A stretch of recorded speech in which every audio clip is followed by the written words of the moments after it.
সংগ্রামী উপস্থিতি,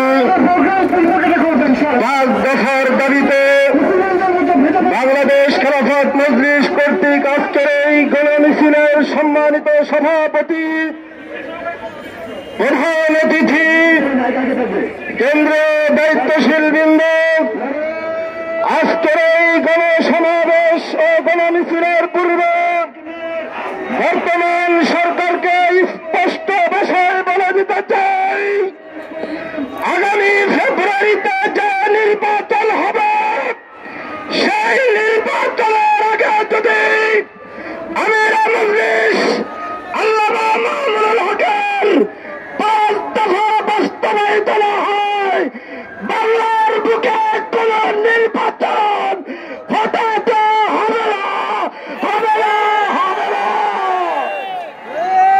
আমরা রক্ত দিতে জানি, জীবন দিতে জানি।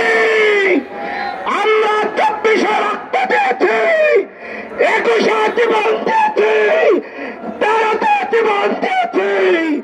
5 দফার জন্য প্রয়োজনে 2026-এ আবারও জীবন দেব, জীবন দেব, জীবন দেওয়ার জন্য কারা তৈরি আছেন?